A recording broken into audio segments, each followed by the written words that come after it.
D'Angelo, you guys came out flying pretty good. What do you think? What did you sense that changed from when you guys were up and rolling to allow them to kind of take the game back from you guys? I don't really know. I can't really pinpoint it on anything right now. Got to watch the game and do it like that. I don't want to just guess and assume. Honestly, I don't know. Do you put anything into that? That's a team that has been to the finals, has been in those big situations. You spoke a lot this season about needing to learn how to win and lose. Was that part of it, do you think, in terms of you guys still trying to figure that part of it out? Yeah, they were tight. They were tight with everything they were doing. Just everything was tight. And you see where we can, learn from that and try to take some things like that, whatever it may be. Whatever it is, I just feel like they were tight from all around. And that's what got them this win. That's what gets them a lot of wins. Did they do anything to take you out of rhythm or anything? It seemed like it was a little quieter night for you that way.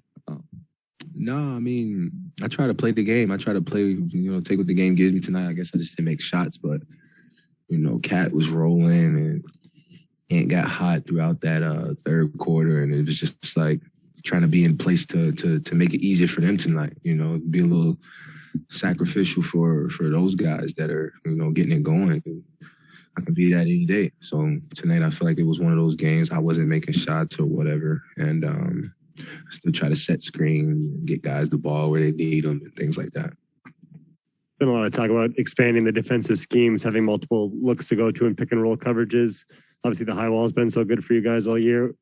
What's it like walking the line of wanting to stick with what you're best at as you try to win these big games, but also trying to add things to the mix to make the team more playoff ready? It's not my call. So I just don't even really have an opinion on it. Ask it. Go ahead. Come on, Jay. What you got? Well, I mean, just as a group, I guess, like just trying to master these new looks. What is that like from the players' perspective? All for it. I'm all for that. I just, like I said, it's not my call to say, let's do this, or I think we should do that, And I probably wouldn't even have the credibility to, say that. I don't think that would be taken, in consideration if I said something like that. So I just kind of, do what I can, not try to change anything. Coach Finch talked about like heading into the stretch, like this would be a chance to look under the hood. I think a lot of the good teams, you learn more from losses than wins. Like, how much do you learn from these last couple of games about this group of things you can tighten up to make yourselves even better as you do approach the playoffs here? I mean, I thought it was what we did tonight, like a game like this where we have the league and it goes wrong somewhere. Obviously there were some texts thrown around, a lot of free throws thrown around, so it's easy to, tap into a league. So I think it's whatever the game's presenting.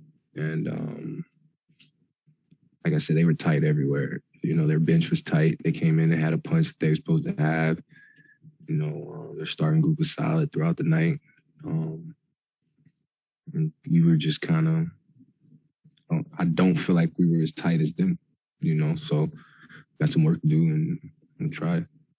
D'Angelo, Powell had kind of a lot of success in Dallas. Dwight Powell, and Ayton tonight. It was are just those two really good players that, or did you see anything that they were exploiting in terms of weaknesses in your defense that allowed them to kind of have that success with the bigs that way? I think Ayton, he's got a lot of touch. He's got a lot of touch around the rim, jump shot, floaters, and face-ups and things like that. So that coverage kind of, played into his game. You know what I mean? You don't have to dribble, you don't have to turn, you don't have to pass. Just turn around, shoot over us. So playing to his favor. Powell, with that team, I think if Powell's having the best game of his life, they don't really beat us. I don't think that's something we really worry about. I think he had I don't know what he had. He had a good game, but it didn't feel like we were worried about him. No offense to him, but we were worried about the other guys and forces somebody else to step up and make plays, and that's what he did. So, I mean, it's just our coverage. If you got guys that play well in that in between area, they're gonna dominate it. Guys that don't play well in that in between area will expose it. So, it's just figuring out what the balance is on each game. Finch was saying, he felt like the team kind of collectively let its head down in the fourth quarter after they made a run. Did you feel that at all, or was that something that maybe you thought you guys had stamped out earlier in the season as it pertains to answering runs late in a close game? I think it was close. It was close until 5 minutes, 6 minutes. I think Book hit that three right in front of Ant. To put them up maybe 8 or something like that. And then after that, they just kept, getting easy ones, and it was hard to win like that. You can't stop a good team like that. That's, once they got something that's working, they got multiple counters and options for it. So it was just, we were on our heels at that point. You see, in front of the media, they're sitting in the fourth quarter outside of the timeouts. Are you just kind of processing the game in your head before you go back? Say that again. During timeouts, we see you kind of sitting there in front of the media section on the bench. They're huddled up. You're away from the team. What are you doing in that moment? Are you kind of just in your head getting ready to go back in, or kind of what are you thinking when Just depends on how the game goes. If I'm mad or something, might be airing out some steam, or if I didn't like the rotation, or if I didn't like something, I'd rather just, get my space and reevaluate and try to stay locked into the game. It depends if it's that situation. Like I said, if you're a player and you feel like you're hot and you get subbed, you're not gonna like that, So it might be that, or it might be not playing well, and don't take it out on your teammates. Get over here, regroup, and bounce back. Things like that. Just little mental notes, that's it. I don't think it's anything more of that.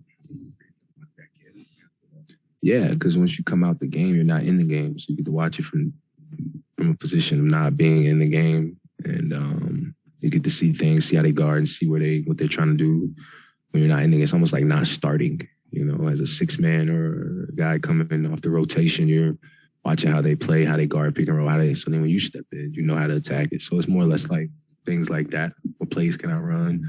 How they were guarding me, they're trapping, okay. Put a little bug in Bees' ear, tell them come up. Just how am I seeing it from over here? So, D'Angelo, Carl has specifically mentioned you and Pat Bev as guys who have, played really well in a lot of emotional, high stakes playoff environments. What type of insight do you guys offer the team, maybe after, cooler heads have prevailed after the game about, ways that you guys can either play better, stick together better in games that get really emotional like this game does when Booker starts going off? Pat's got so much credibility that it's just, when he speaks, you're a guy that kind of, listens, and he may come off a little different with how he's saying it, but it's what he's saying, not how he's saying it. So I know that about him. And then the Cat's a guy that, he's different, he's different. He's going to dominate the game from so many different levels, but you still got to hold him accountable, When your best player is dominating the game, you still want him to, do the little things throughout the game, and I think Pat does a good job of staying on him, and myself, we try to, continue to hold him accountable to whatever may be going on, and vice versa. Pat's on me about it. I'm on Pat, TP's on me, Pat, and we on him. So it's just holding each other accountable and, voicing our opinions and coming out of it with something. I think that's an efficient way to go about, whatever we need to discuss. The little things get lost a little bit when the game starts to get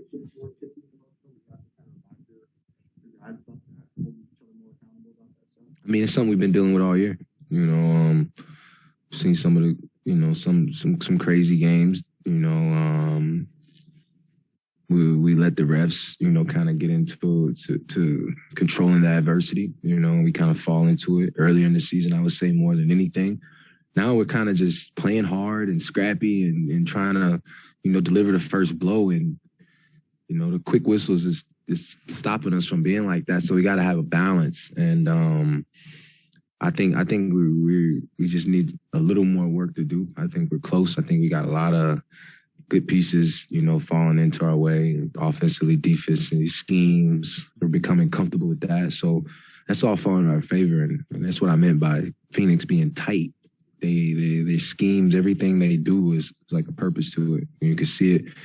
And then you watch League Pass, you see the teams that don't have that. And So it's somewhere you want to be. Do you think fatigue has something to do with this losing this game in the fourth quarter For who? for the team? No. I think, like I said, I don't really want to speak on why we lost, how there's always a reason and there's always a turning point in the game. I don't want to be sitting up here guessing. So I don't know. I don't want to guess.